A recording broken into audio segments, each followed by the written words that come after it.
Hello, this is Craig Parkin. I'd like to welcome you again to coming to our video. It really means a lot to me that you're here. And today's topic is really a very, very important one. It's about how to engage the others around you and people you haven't met yet in your vision and in supporting you in getting your goals and the things that you want. After our first one, I'm assuming that you have in front of you your goals written in time and space. And before we started, I do want to show you around a little bit. This is this amazing plant that I just love. It's a kind of orchid, and it's called a bat plant. And this tree is like my favorite part of our property. Our property is called 88 Place. And what I love about it is kind of like on the subject that we're talking about today, about encouraging others. This tree is alive, probably with like 2,000 different kinds of plants, and we have all kinds of animals, and we've had beehives, set it up as a place to make honey. And I went to different places and got medicinal herbs and planted them all around here.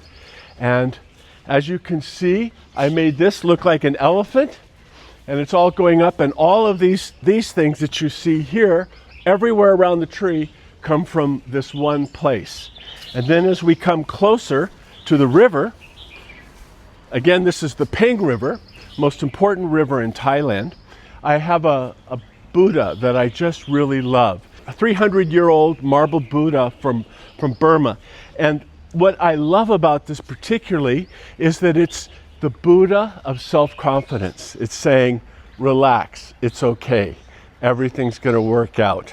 And I think it really fits with today and what we're going to focus on. Today, the topic that we're going to discuss is about encouraging and having others join your network in getting what you want. I'd like to start off with telling you again about how I've made travel a real part of my life. And there's an important part of that travel that I want to explain. I think the best way that I can explain it is that I was riding in Morocco in the desert. And I was with this friend of mine, and we ran out of gas about maybe 30 minutes outside of town, and we were in the Sahara Desert. And he got very, very nervous. And I said, we have no problem. He goes, what do you mean? I go, let me show you. And I walked out on the road, and as the cars went by, first one car went by, and I just put my hand on my chest like that. And a little while later, that car drove by, but a little while later, another car went by and stopped when I put my hand on my heart. It's a common gesture in Morocco to put your hand on your heart. And they stopped, and it was a family, and they didn't speak a word of English, but I held up a gas can, and they said, oh, okay. So I gave them too much money, more than they needed. It was Morocco. And they went 20 minutes to the gas station and drove back 20 minutes and tried to give me the change. And I said, no, I don't want the change. I took the gas and I left the money. They really wanted it. I said, no. So we filled it up with gas, and we're driving back. He goes, what just happened? And I said, travel angels. He said, what? I said, wherever you're traveling in the world, if you run into trouble, you have every right to expect a travel angel. There's just a couple of things that you need to do to make it happen. The first thing is you ask. You have to ask somebody. And when you ask, you don't ask from weakness, from fear, from concern.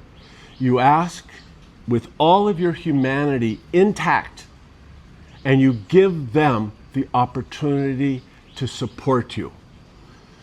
And do you know why this works? It's because 99% of people, when given the opportunity to really help another person, they want to. It makes them feel good. If you surrender yourself and you act like you're afraid, then they're going to pick up on that fear. So we went to the gas station, and there was a little restaurant there, and we ate, and we're driving out. That car pulled us over, and insisted that I take the change back. And he's like, that's just amazing to me. And I can tell you all over the world, from Asia to Africa to Europe, when I've gotten in trouble, there's always been a travel angel. And there's one other thing that's a requirement, and that is that you agree to be a travel angel. if somebody is in trouble and they come to you and they keep their humanity. That doesn't mean that you do stupid things. It doesn't mean that if your gut tells you something's wrong with this, you follow your gut.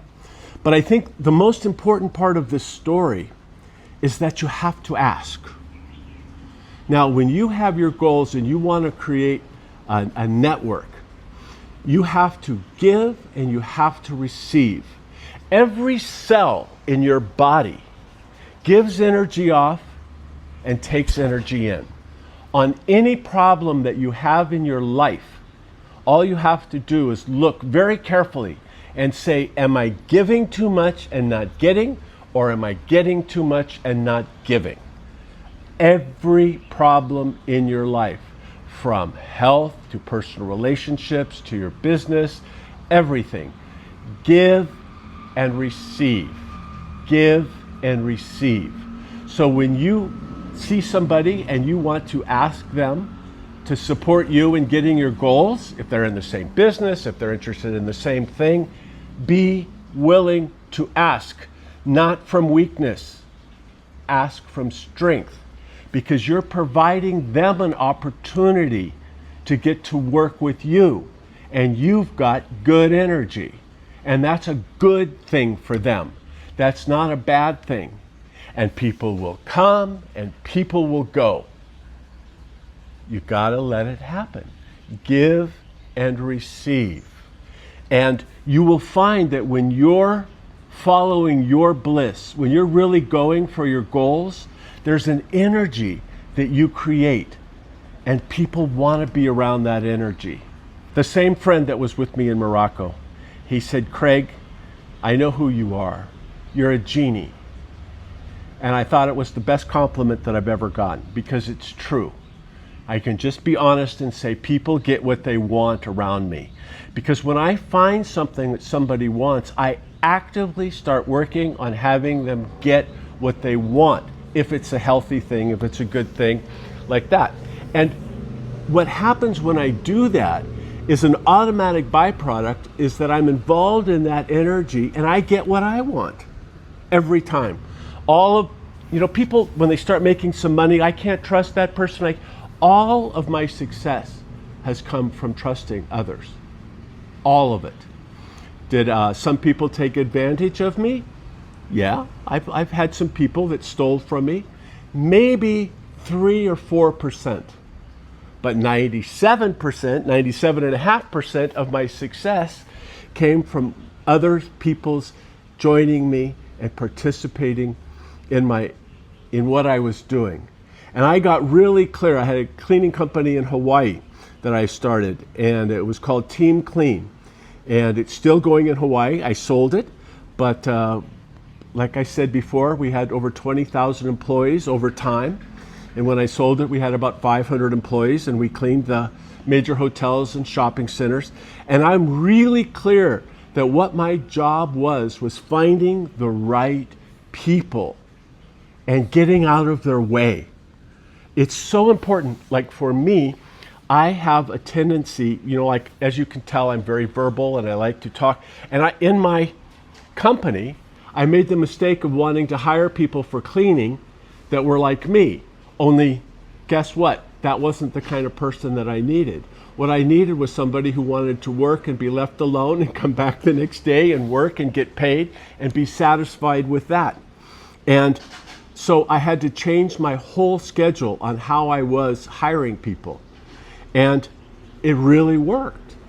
It wasn't that I was looking for somebody with all of my abilities.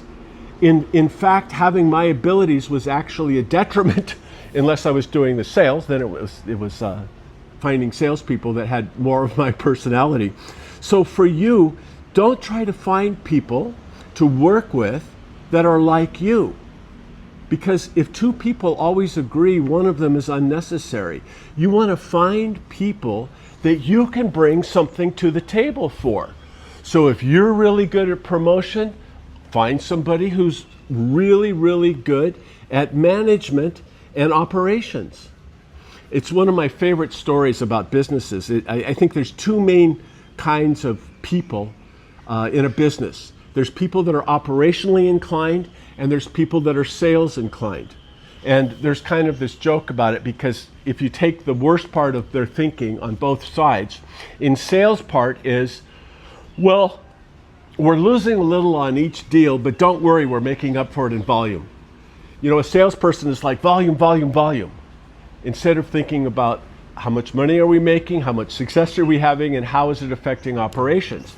And then operations taken to the extreme, negative side, I will say, is, you know, we could get a lot done if it weren't for these damn customers, because they're focusing on the job as opposed to the actual thing that you need customers. Customers are your lifeblood.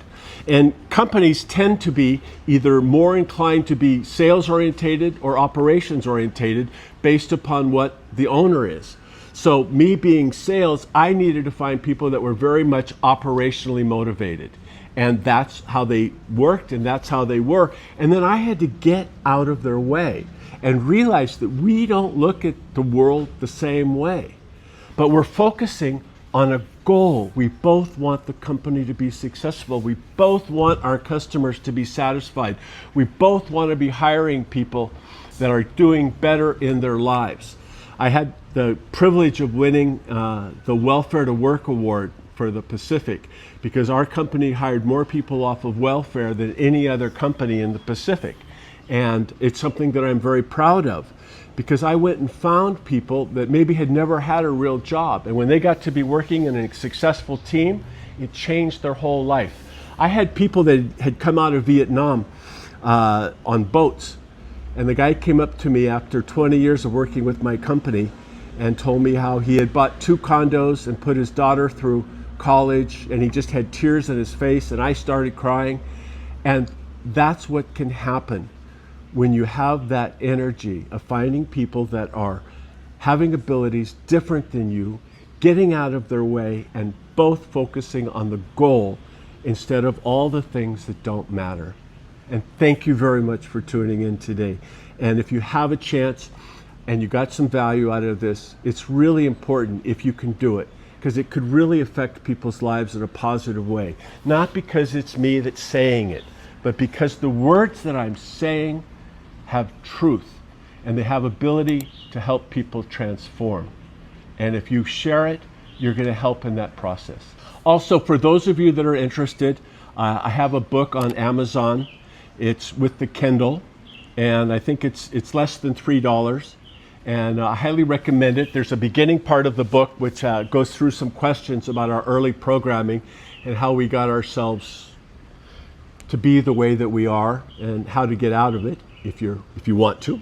If anybody has trouble financing it or not able to get it on Amazon, just drop me a note in the comments and I'll send you a free copy if you include your email or how I can do that. Thank you very much.